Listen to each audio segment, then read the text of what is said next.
You are Locked On Auburn, your daily podcast on the Auburn Tigers.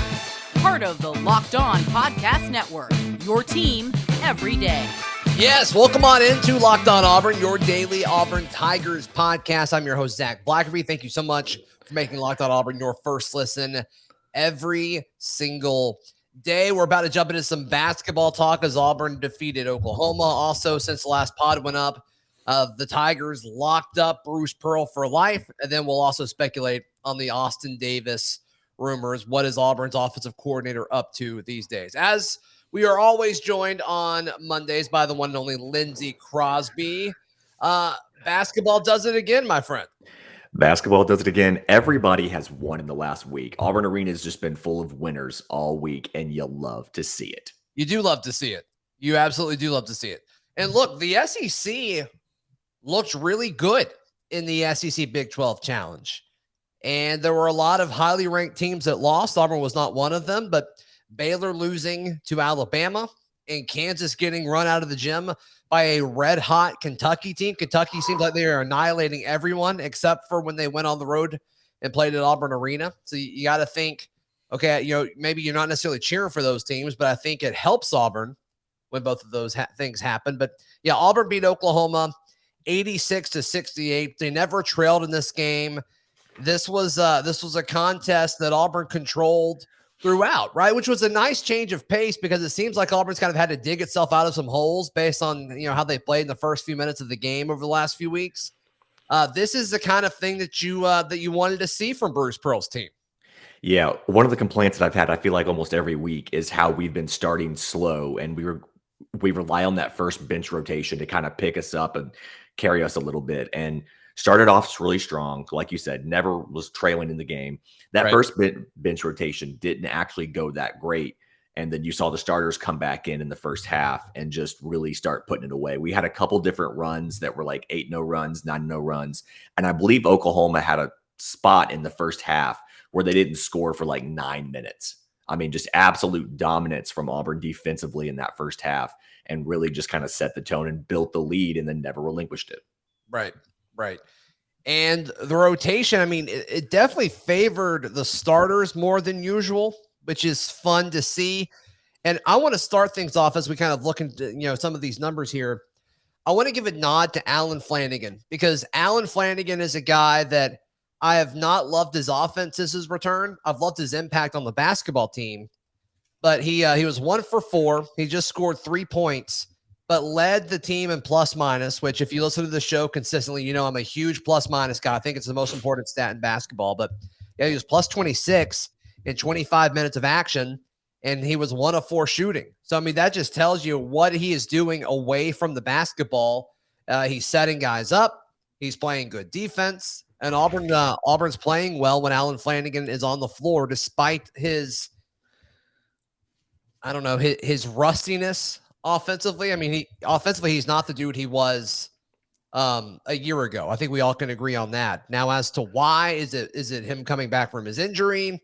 Is it him just not really finding a role on this team? I don't know what it is. But the fact that he's still, finding ways to help Auburn become better, even when he's not scoring a lot, is very, very encouraging.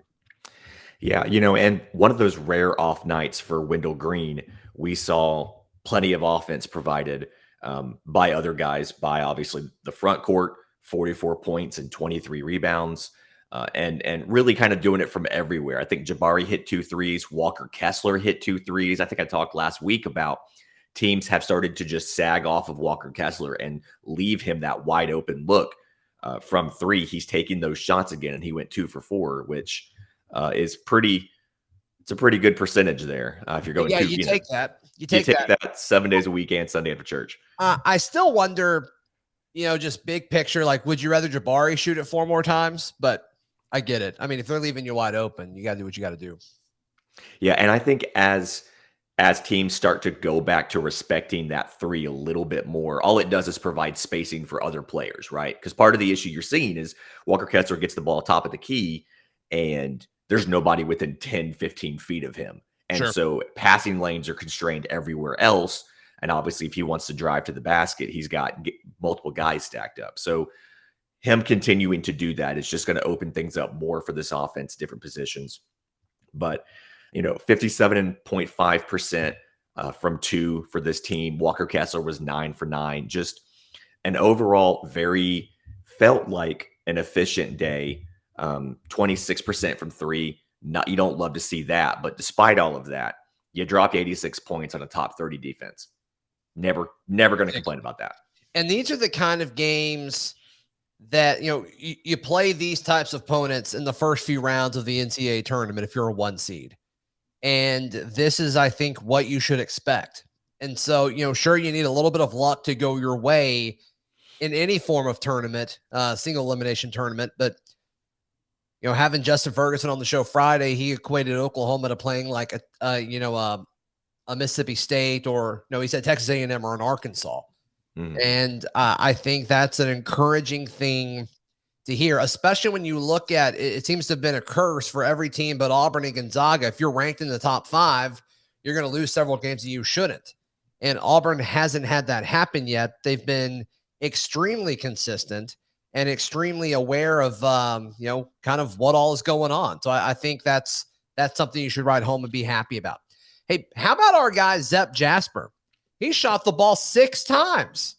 What's going on, Zep? Shooting it 6 times. I love it. 3 of 6. He missed both of his threes, but got through the charity stripe as well. So 3 of 6 for 9 points. But I love that. I love that he's kind of taking control a little bit more as far as, he had several drives to the basket that looked really, really good. And I'm going to ask him when we chat with him again, like, hey, you shot a little bit more than normal. What was up with that? Yeah, that's one of those backcourt depth things that we have where, like I said, Wendell Green kind of had an off night. You wonder if some of that's maybe lingering injury concerns from him leaving the Missouri game. But I hope not. Zep Jasper steps right in, Yeah. plays more minutes, has a bigger role offensively. And while we don't have a ton of assists, we only had 12 assists as a team.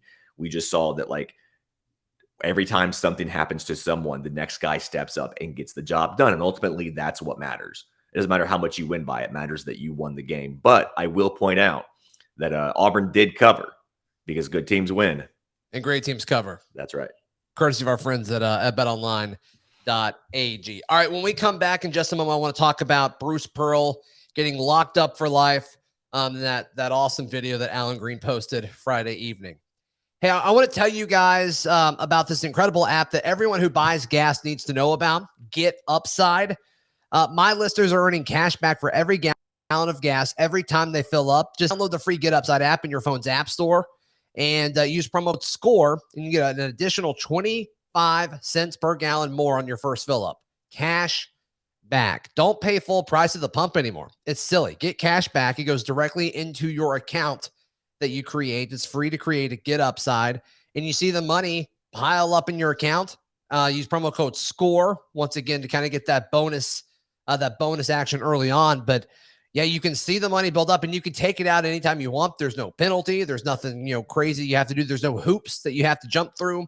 You can get it wired to your bank, or you can get it added to your PayPal account, or you can get an e-gift card for Amazon, or, they've got a bunch of popular retailers there. So download the free Get Upside app and use promo code SCORE. Also, today's show brought to you by our good friends at Fetch Me. And Lindsay, I'm going to bring you back on this one just because I know you use these guys as well. But Alabama residents, they now have access to 1-hour delivery of beer, spirits, and wine from local businesses.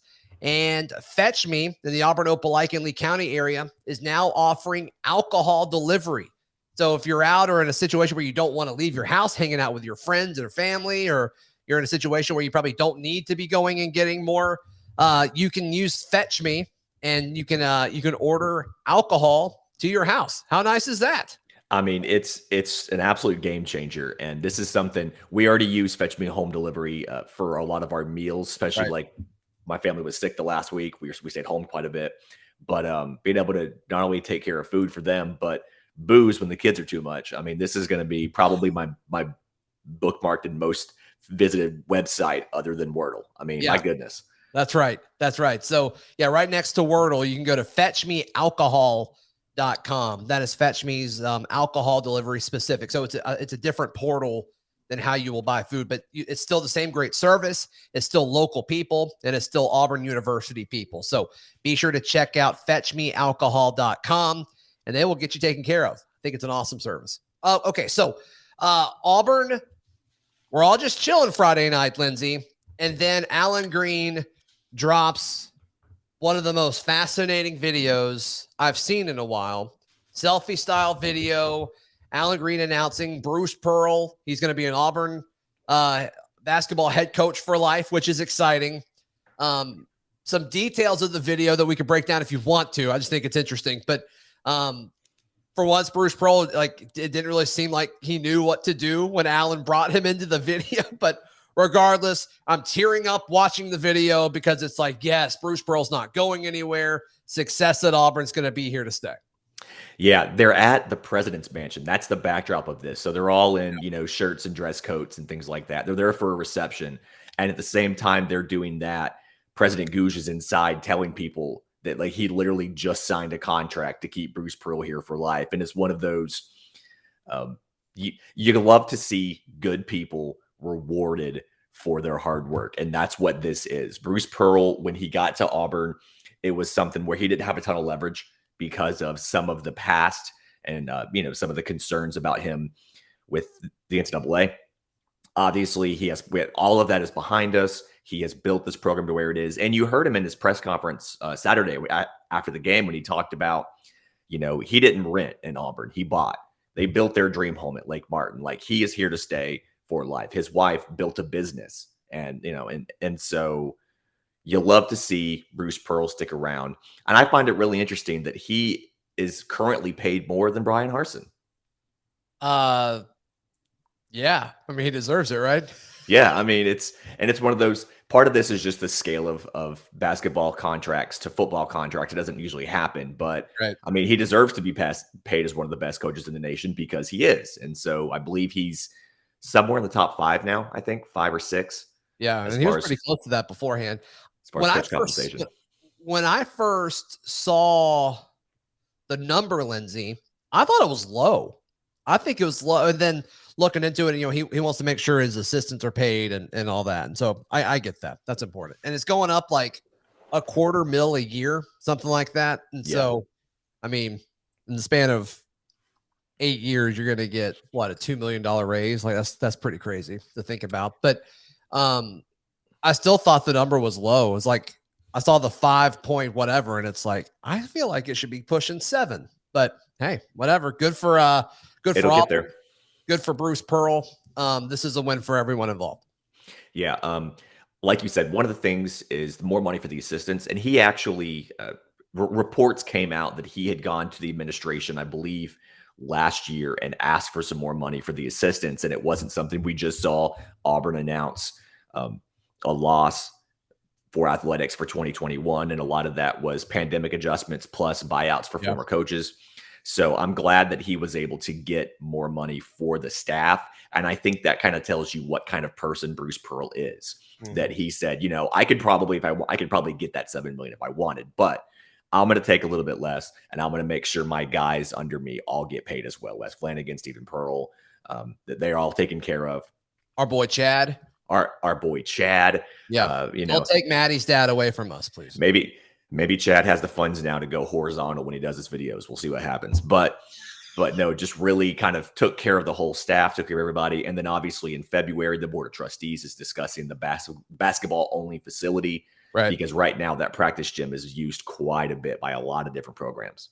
Yeah. And I would like to know how normal that is. I mean, that seems crazy. I mean, for Auburn to have, what Graba's built the gymnastics team into, and then obviously what Bruce Pearl's done with Auburn basketball. And it's like, there's a lot of folks sharing that space. And so I think it makes sense, like just from a practical standpoint, because I was listening to some of our local shows here on Friday, and people were calling in asking some of the hosts, like, why does they want that? And the host kept talking about how, like, well, from a recruiting standpoint, they just want their own stuff, and you don't want to have to share it and yada yada. I'm like, sure, that's probably some of it, but I think logistically, like, that's a big part of it too. Like, you don't have to practice, in between 2 other teams, and It's actually 3 other teams because there's gymnastics, there's volleyball, and women's basketball all use the same between the Auburn Arena space and the practice gym. All 4 of those groups use the same 2 spaces. And so this obviously causes issues just getting things worked out. And then between this facility and between the football facility getting done and being able to move them out of the athletics offices, I think you're going to have a lot more space open up to do things like this without needing to do a ton of new construction. But it's going to give us a lot of options as far as things for players to look at, some of those amenities that you hear the high-level programs have, and really going to take Auburn sports in general to that next step when it comes to competing for players. And I would assume, like, if you're gymnastics or women's basketball or volleyball and you hear this, it's like, oh, great. That's more of the stuff that we get to keep, for ourselves, and it's less kind of logistics you have to, schedule with. So I think it's good. I think it's good for the program. But here's a fun question. So 8 more years of Bruce Pearl. Does Auburn win a national championship in those 8 years? My heart says yes. Okay. It is. I feel like once you make it to the tournament, it's kind of like the baseball playoffs. Like, your whole strategy, everything can work to get you there. But once you get there, luck is such a big part of it, especially in the NCAA tournament where it's one game. It's not a series of games like the NBA. It's one game, and anything can happen. A guy can get hurt. We've seen that. You can see, a double dribble not get called. We've seen that.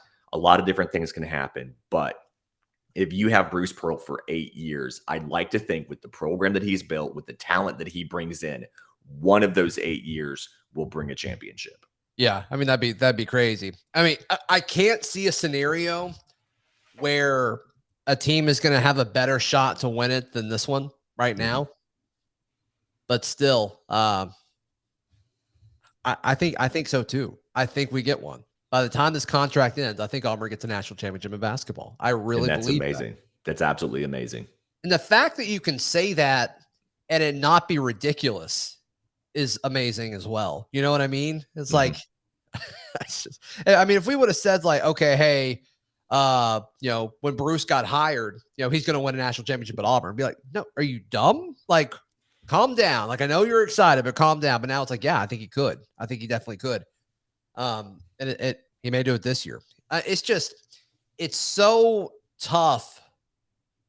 It's impossible to predict a bracket. I mean, all brackets are busted within like the first day of the tournament just because that's the nature of it all. But when it normally, and there's always exceptions to this, but your Elite Eight are usually like 8 of the top 20 teams in college basketball, because the nature of college basketball, right, is the best team does not always win the Natty. Like, that's just the nature of how it's built. Right. But it's fun. So we're all like, okay with it. But the fact that like, you just got to get into the conversation and get into the Elite Eight. And then I think there's a shot. And I think that will happen multiple times over the next 8 years for Auburn basketball. Mm-hmm. I mean, look at this team right now. That's something where, assuming that everybody stays healthy, I think if you don't make the Elite Eight, we're going to look back and say, like, what a missed opportunity. Totally. And so, I fully expect probably multiple Elite Eights.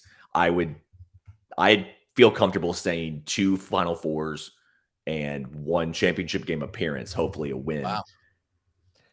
Yeah. I'm not going to guarantee a win, but I think I'm pretty comfortable in saying Auburn will at least make the championship game at least once. That'd be amazing. That would be amazing. Hey, today's show is brought to you by Built Bar. Built Bar is the protein bar that looks and tastes like a candy bar. You look at the macro breakdown, very low in calories, high in protein, low in sugar, but it's covered 100% in chocolate. It's good for you. It's delicious. I love having mine with a cup of coffee. You dip it in there, it melts just a little bit. It's fantastic. You can go to built.com and check out all the different flavors that they have, ranging from coconut to chocolate peanut butter to double chocolate to brownie.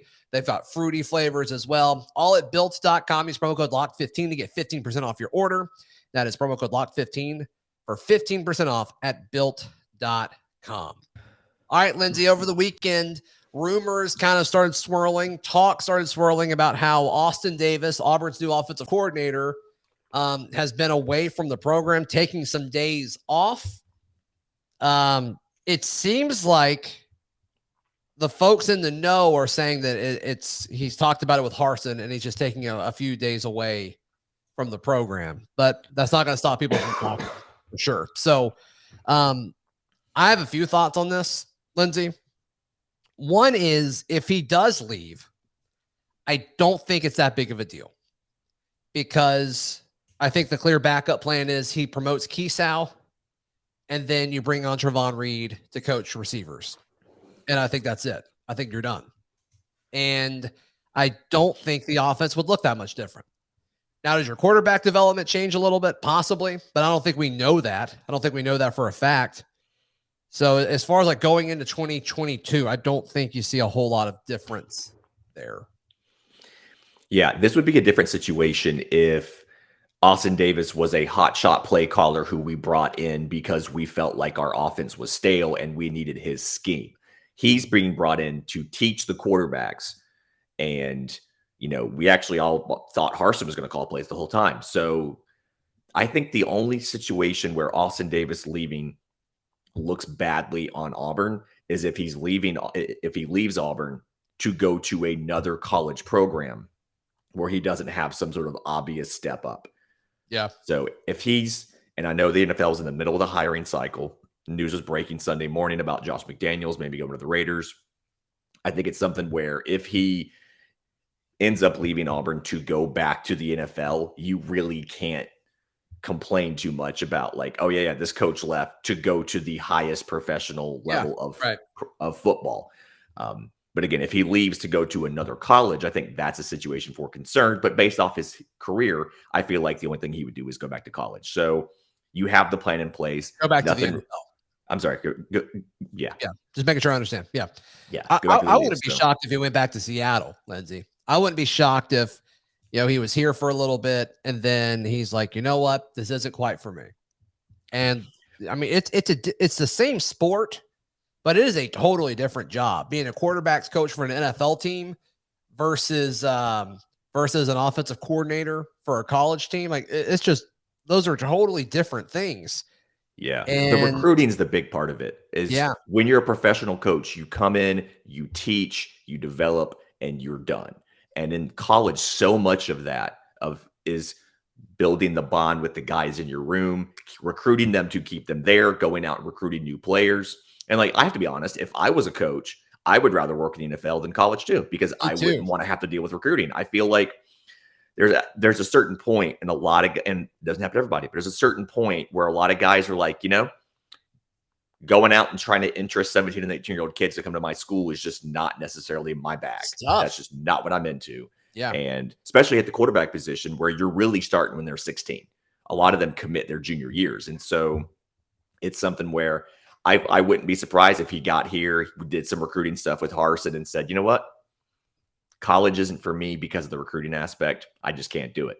And if that's the case, I understand. Like I said, the only way I worry about this is if it turns out he leaves Auburn to go to another college program, especially if he's not calling plays there either. Then it's a bad look, similar to Derek Mason leaving without a job. But I've also talked to some folks that believe that he's like not officially an on the field coach yet because they want Trevon Reed recruiting more than anybody else. And so Trevon Reed for like a while was the defensive line coach because they needed him to like fill the slots. And so that was part of the reason why, some of these hires took a long time so they could keep Trevon recruiting. And I'm like, then hire Trevon to do something. And just like, if that's the goal here, then just promote Keesow and hire Trevon. Like that to me, one, seems more fair. And two, it's like, if that's what you need him to do, because I didn't love Bobo's scheme, but the issue was like the dudes. And so go get the guy that can get you the dudes. Like, is Austin Davis going to get you the guys? Like, is he going to like help you get, better recruits somewhere? And I know the whole like, well, he coached Russell Wilson's attractive. And it's like, that's cool. I think Auburn's got enough quarterbacks. Like, I don't think that's really the issue here. I think they need offensive linemen and wide receivers. And I trust Trevon Reed to do that more. So I don't fully I just don't think this is a big deal one way or the other. It stinks, and it probably looks really bad. It looks really bad because, Harsin can't keep a coordinator for 5 minutes, but I don't think it's actually going to impact on-field results in 2022. This will be a negative recruiting point for a while. I mean, between Bobo, Mason, and then if Davis leaves, Davis as well. But like you said, doesn't have a huge impact. The only question I do have is if Austin Davis does leave, Harson's your main guy coaching up the quarterbacks, right? He has to take a much bigger hands-on role in that room. And so you kind of have to wonder what was Austin Davis going to bring that Brian Harsin cannot bring to that room, whether it's because of skill or knowledge or diversity of experiences or just time, because the head coach is always so busy. So I think that's the only place it could possibly give you an issue is there. Is the time. Yeah. And I agree with that. That's what I was going to say before you said it. So cool. There we go. All right. So signing days this week. Hey, I'm going to be in Mobile this week. So we're recording this Sunday afternoon. I'm about to drive down to Mobile for the Senior Bowl. Hopefully we'll have a lot of Roger McCreary coverage. He's really the only Auburn guy down there. Malik Willis is down there. I'm going to try to get a few quotes with him about Auburn. But other than that, it's going to be it'll be a little bit different of a week. But as far as the show goes, for audio folks, it won't be any different. Video folks, it may be a little bit different. But we will see. We will see. Lindsay, how can folks find you, support you, hear you, all that good stuff, man? My podcast is Locked On MLB Prospects, available wherever you get your podcast and on YouTube. Big week this week. We're doing mailbag. We're starting our college baseball previews on Tuesdays. Talking some Royals, talking some Braves, talking some National League East. So subscribe to that or via your podcast. Follow me on Twitter at Crosby Baseball and check out the merch at aushirts.com. aushirts.com. All right, we'll be back tomorrow right here on Locked On Auburn.